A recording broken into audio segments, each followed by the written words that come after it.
Pemirsa, asuransi syariah memiliki keunggulan dan karakteristik yang berbeda dengan asuransi konvensional. Dan pagi ini dalam Cerdas 5 Menit, kita akan membahas pertanyaan dari pemirsa di rumah seputar asuransi syariah. Dan bersama saya Chandra Dewi di studio Metro Manulife, saya telah ditemani oleh Ibu Yeti Rohyatini, Head of Syariah Unit dari Manulife Indonesia. Selamat pagi Bu Yeti, Assalamualaikum. Waalaikumsalam warahmatullahi wabarakatuh Mbak Andra. Bu Yeti, ini langsung saja ada pertanyaan pertama kita dari pemirsa, yaitu mengenai asuransi syariah. Jadi sebetulnya asuransi syariah itu sama saja dengan asuransi konvensional apa tidak ya Bu? Karena ada yang bilang ini temannya sebenarnya sama saja. Bagaimana Ibu jawabannya? Jadi kalau di yang non syariah, peserta itu atau tertanggung itu memberikan kontribusi atau premi kepada perusahaan dengan catatan untuk mengalihkan risiko yang dia miliki kepada perusahaan. Ya. Kemudian perusahaan mempunyai kewajiban untuk menanggung risiko yang sudah dialihkan tadi, gitu ya, sehingga premi yang dibayarkan milik perusahaan. Kalau di yang syariah, peserta itu berkomitmen untuk saling berbagi dengan sesama peserta, sehingga menitipkan dananya untuk tolong dikelola sama perusahaan asuransi.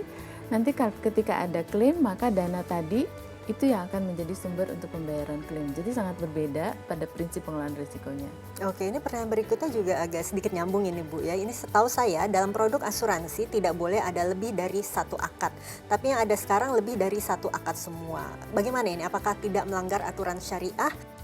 Akad itu adalah satu sarana untuk membuat segala sesuatu transaksi menjadi clear atau jelas.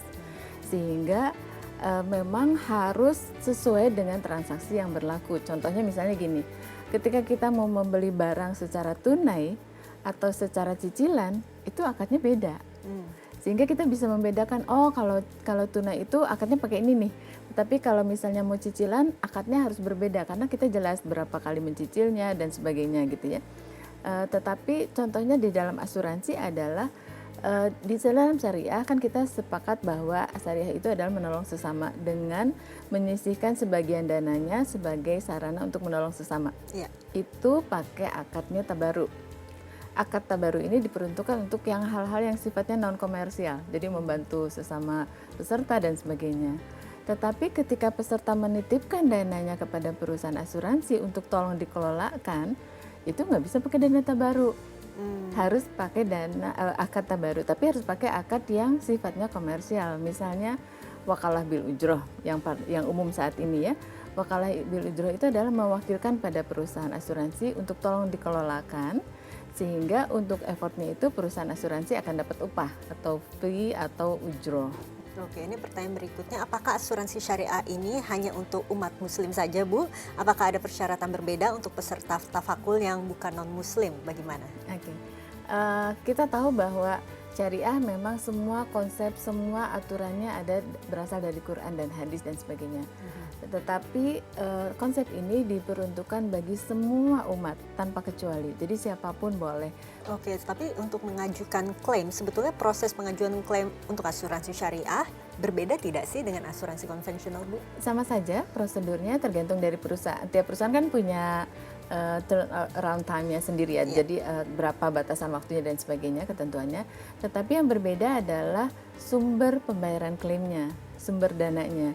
Kalau di yang syariah, sumber dananya adalah dari kumpulan tabaru yang tadi merupakan kumpulan dari donasi orang-orang untuk menolong sesama.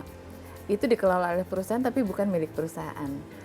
Oke, ini pertanyaan selanjutnya Ibu. Saya dengar dalam asuransi syariah tidak mengenal yang namanya dana hangus. Nah, apa ini benar Bu? Bisa mohon dijelaskan? Ya, keunikannya di syariah ini ada yang disebut dengan surplus underwriting.